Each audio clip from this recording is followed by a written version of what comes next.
Awesome. So, good morning to all. I'm Rashmi Nair, and today we have a very special guest with us. I introduce Shri Anil Shastri, former minister and son of former Prime Minister Shri Lal Bahadur Shastri. Good morning, sir. Morning. So, on the occasion of Shastri Jayanti, can you give a brief about Shastriji's early life? Good morning, Rashmi. It's great talking to you. Thank you. Therefore, I thought at the outset, let me compliment you for presenting yourself today Thank for you. this interview. And you look good. I'm very happy that young people like you are getting involved and participating in such events.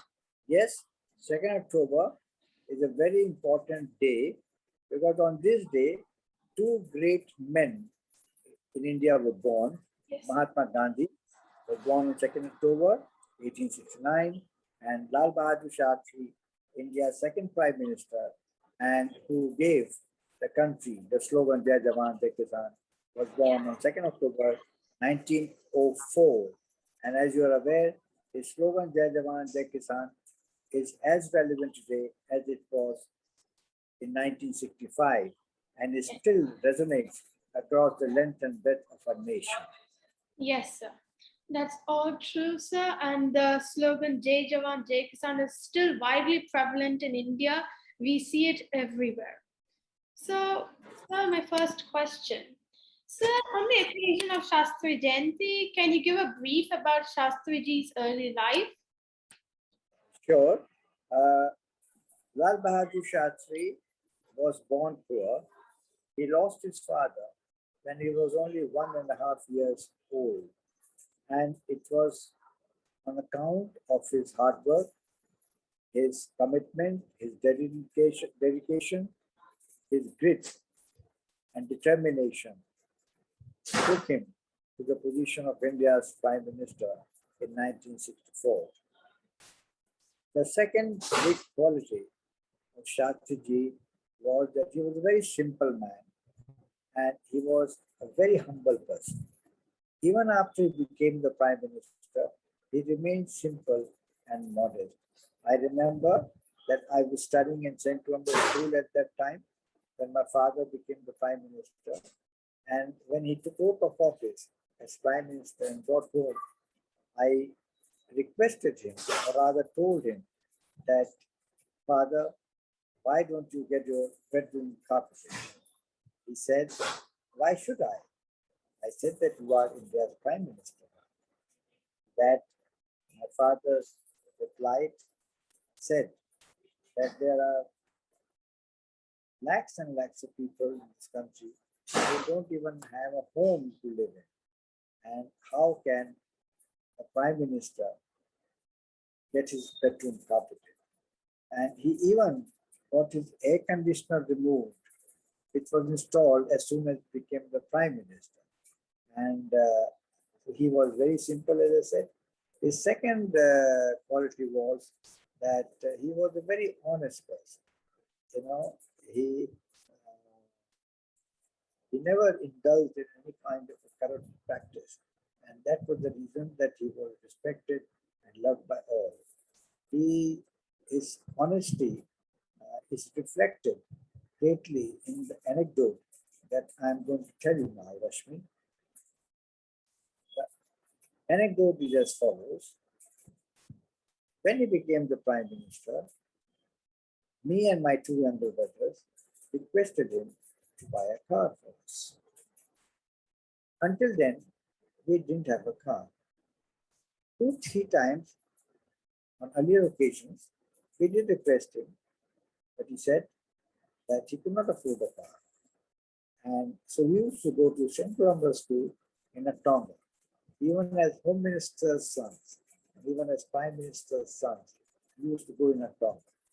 And then one day he called us and said that, I think you all must be wondering that now that I am the Prime Minister, why should I not buy the car? And I have therefore decided now. We called his secretary, his name was V.S. Venkataraman, and asked him to get the price of a new car. The Fiat car at that time cost 12,000 rupees. The secretary told him that he had only 7,000 rupees in his bank. So we said that, Papa, just forget about it. We never knew that you didn't have enough money. But he said, no, I've given a word. He applied for loan to Punjab National Bank, 5,000 rupees. He got the loan, and with that loan, he bought the Fiat car for us.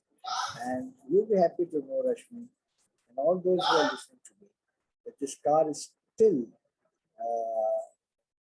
with us in the sense that it is now exhibited at the Lal Bahadur Shastri Memorial at 1 Motilal Nehru Place, New Delhi, at the Shastri Museum.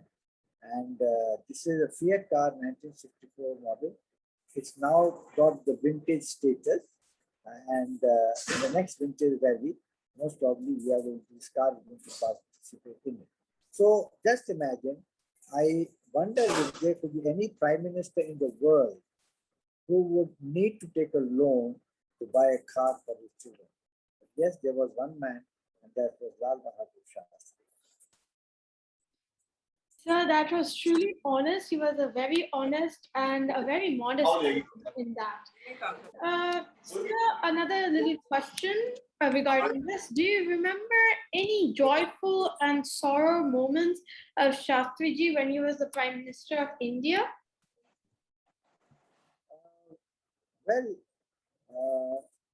The most joyous moment for me was when I got up in the morning and read in the newspapers with banner headlines saying that Indian army marches towards Lahore. I couldn't believe this. I was in class 11 and I went up to my father and said that Indian army is marching towards Lahore. He gave a smile and looked at me, and it was a sarcastic smile. So I was wondering why is it a sarcastic smile? Then he said, my dear Anil, you're telling me this morning that the Indian army is marching towards Lahore. Let me tell you, the orders to the Indian army to march towards Lahore in Pakistan were given by me. I'm the Prime Minister. And then I realized my folly and my foolishness. That I'm so silly that I'm informing my father that the army is marching towards Lahore, not knowing that it was my father as Prime Minister had on the previous day ordered the armed forces. But it was a joyous moment. And another moment where I remember that when he came to it was funny, and therefore I must share this with you. He had this habit. At that time, there was no PTM or PTM, whatever you call it. The parent-teacher meeting wasn't there at that time. But you know, the parents were supposed to come and collect the report card after every. There were 2 terms and the final exam. So after the first term and the second term, they would come and collect the card. And some of the parents even avoided. My father always made it a point to come and collect the report card. When he became the Prime Minister, the second term came in the month of October. And he came in his car, official car, and came to the classroom, 11B. I still remember my class teacher was Brother Tynan, and he was an Irish. And Shastriji came and stood at the door of the classroom. And Brother Tynan was taken aback. And then he went up to him. He said that, why did you have to come, sir, to collect the report card of Anil? You could have sent somebody. He said, why? I've been collecting always. He says, no, but then you are the Prime Minister of India. He says, well, let me tell you, Brother Timon, that after I have become the Prime Minister, I haven't changed a bit. But it seems that you have changed a lot, that you are asking me to come and to send somebody else to collect the car. So this was a really funny thing that happened, and I still remember that. And it also shows how simple and modest he was, that he never showed off that he was the Prime Minister of India. Always wore dhoti and kurta, khadi, like you're wearing today, Rashmi, with white cap and white kurta. I am also in a white kurta, but that's hidden below in a Nehru jacket of a maroon color. And do you want any more anecdote? So what about a little of a sorrow moment? In his lifetime, or? When he was the Prime Minister of India, sir. The sorrowful moment was when a lot of our soldiers, the Jawans, laid down their lives to save our country. And I still remember that as the war was on, he once took me along to the military hospital in Delhi. And ward after ward, he was meeting various injured soldiers. Then he entered a ward where Major Bhupinder Singh was severely injured and was in that ward. As he entered the room, he went up to Major Bhupinder Singh and he noticed that Major Bhupinder Singh had tears in his eyes. And my father, to motivate the Major, said, Major Sahab, can I say this in Hindi? Because the conversation was in Hindi. Sure, sir. Sure, sir. So, that Major Sahab, आपके आंखों में ये आंसू शोभा नहीं दे रहे। आप बहुत बहादुर सिपाही हैं, सोल्जर हैं, अफसर हैं, आपको आगे भी बहुत लड़ाई लड़नी है। तो उन्होंने कहा मेजर भूपेंद्र सिंह ने कि मेरे आंखों में आंसू इसलिए नहीं है कि मुझे चोट लगी है और मैं तकलीफ में हूँ।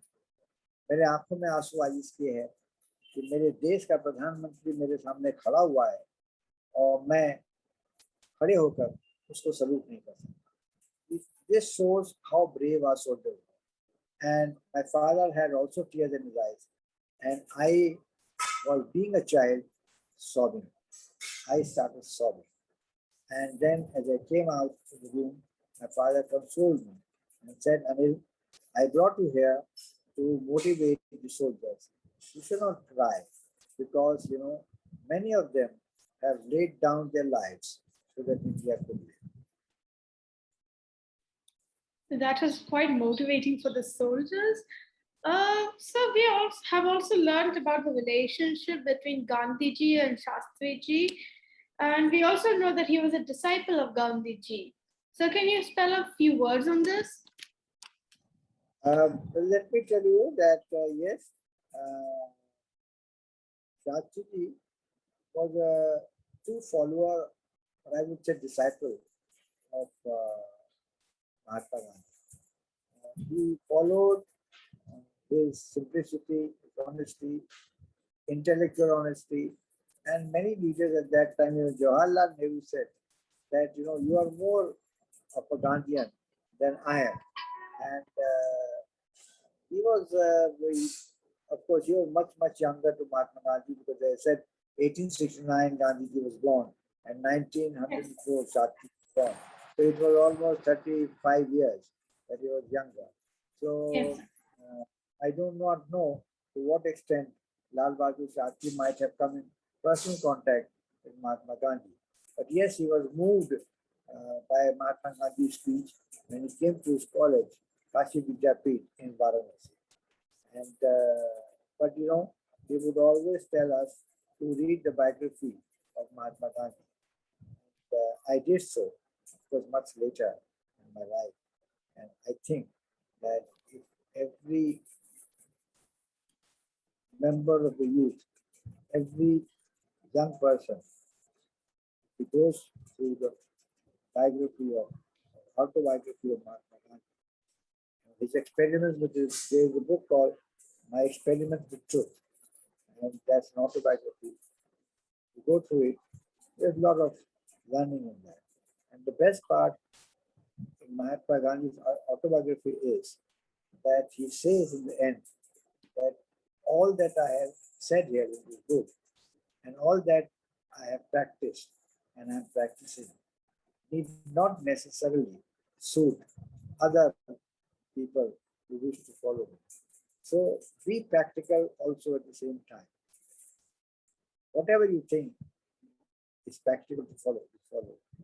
Whatever you think is not practical, do not follow. This was his intellectual honesty, that he never imposed his views on others. And so was Lal Bahadur Shastri. He never imposed his views on others, including his children. He never said that you wear dhoti, kurta, or you wear khadi clothes, or you eat this and you eat that. He always, if he was simple, well, he would not force us to remain simple. It's a different matter that we adapted to that style of living. But otherwise, it was not because Shastriji told him, do this and do that. Sure. So that was quite, it was quite a, like, he knew what to do at the right time, and he was a very adaptable person. And speaking of politics, how did Shastriji balance between family and politics? Well, I would say that it was difficult for him, but and I would also admit that at times it would be days together that we would not see him. He would go early in the morning when we would have gone to school, and when he would come back in the evening, we would have gone to bed. So, but whenever he got time to talk to us and to meet us, let me tell you that it was very productive meeting. It used to be very productive meeting. Whenever I believe that parents should give value to the time that they spend with the children. And this is what exactly he did. He always ensured that his meetings with us were such that a lot of inputs, value systems, ethics were implied in whatever he told us. So, quality time. He would give quality time. Maybe it was only for half an hour in a week, but that half an hour was a quality time that Lal Bahadur Shastri gave to his children. And I would appeal to all the parents that you will not spend all 24 hours with your children. It's not practical. Somebody goes to office, mothers are cooking at home, are also working, mothers and fathers both are working, and sometimes the mothers who are not working, they are busy at home. So there are a lot of other activities. And whatever time they spend, my appeal to the parents today is that whether it's half an hour, whether it is 1 hour, whether it is 2 hours, what time you spend must be quality time. It should not be a wasteful exercise. It should be, as I said, a productive exercise. And it should be a quality time that you give to your children. That will greatly help in the upcoming and the growth of your children. Sure, sir. Making use of your time is really important, especially these days when we are caught up in a lot of work. When we have time to meet with our family and friends, we should definitely make use of that time. And sir, we all know that Shastriji coined the phrase Jai Jawan, Jai Kisan. So, what would Shastriji do regarding deforestation and the current plight of the farmers, and what would have been a solution to these? Well, let me tell you, when Shastriji was the Prime Minister, India was agriculturally very, very poor, and we used to import wheat from America under PL 480, and that was not good quality wheat. And when the war was on with Pakistan, Shastriji was threatened by the American president that if you do not stop with Pakistan, war with Pakistan, we will stop giving you wheat. And Shastriji felt hurt. He was a man of ego, and he did not want to compromise with the pride of India. And then he said to America that hereafter we don't need your wheat, and we'll produce our own wheat. And then he gave thrust to the Green Revolution. And M.S. Swaminathan, who is a great agricultural scientist, he has said in one of his speeches that the Green Revolution commenced its shape in the time of Mr. Shastri. So, and then the White Revolution, if you find milk everywhere, Amul started, Lal Bahadur Shastri went there, and he established the National Dairy Development Board, and he told Dr. Kurian, who was the chairman of Amul, that please replicate what you have done here in the rest, should be replicated in the rest of the country. And that is what it happened at that time. So it is he who brought in the Green Revolution, it is he who brought in the White Revolution. He set up the Central Vigilance Commission, which investigates into corrupt practices by bureaucrats. And so all this he did. And of course, Jai Jawan Jai Kisan. So he did. If today India is self-reliant, a lot of credit for this goes to Lal Bahadur Shastri. Yes, so that is nice. And sir, do you have any valuable possessions of Shastriji? And sir, it needn't be judged by its value, as all of his possessions are priceless. All of his possessions are priceless. They are all kept. Whatever we had all donated it to the Lal Bahadur Shastri Museum. And it is all there. There was a watch that he gave to me that has been given there. There was a coat that he gave to me that is also being given to the museum. And the car also, the last person in the family to use the car, Fiat car, was me, Anil Shastri, and that also I donated to the museum in 2007. So I do not have anything as such. But I think if you ask me, the most prized possession that the family or I have of our father is the car that he took on loan from Punjab National Bank. Because it is not just a car. With it is associated or linked directly his honesty, his integrity, his simplicity, his, all the qualities that he had would be closely associated with this little car which is being parked there at the Shastri Museum for thousands and thousands of visitors to come and see. That's the center of attraction in the museum today.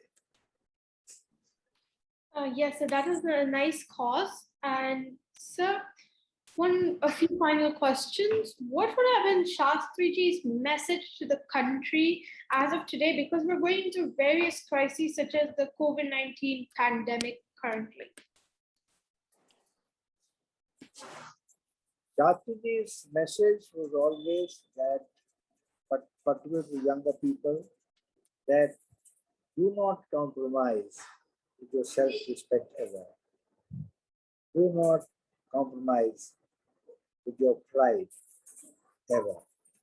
And perhaps this was the trait that Shastriji had. And it was because of this trait that he decided to not compromise when America stopped giving with the uh, with the with the pride or with the, you can say, ego or self-respect of the Indian people. And it was because of this reason that as a child, he would not take anybody's publication, neither the boatman who would offer him a free ride to cross the mighty Ganges in Varanasi. And he would always swim across the mighty Ganges from his house to the school.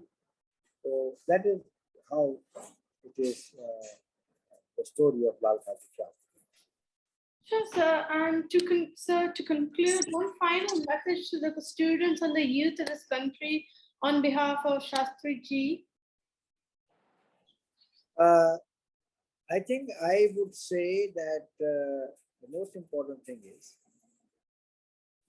every young person should know that there is no dearth of opportunities in India if you are qualified and you are hardworking. And these are the two traits that every young person must strive to achieve. Study well, qualify yourself well so that you get good positions, and at the same time also make sure that you get to know. We are fortunate that great men have been born in this country. Get to know more and more about what our great men stood for, what our great men achieved in their lives, respective lives. So if these two things you remember, one, that you will qualify yourself and that you would always remain a hardworking person, and thirdly, you will get to know more and more about the great men that India, great men and women that India has produced. That was a nice and strong message that Shastriji and what you told. It was nice, and thank you very much for taking out time for this interview, sir. And we wish for Shastriji's legacy to continue for the generations to come. Thank you, sir. Thank you, Rashmi. Thank you very much. All the best. Sir.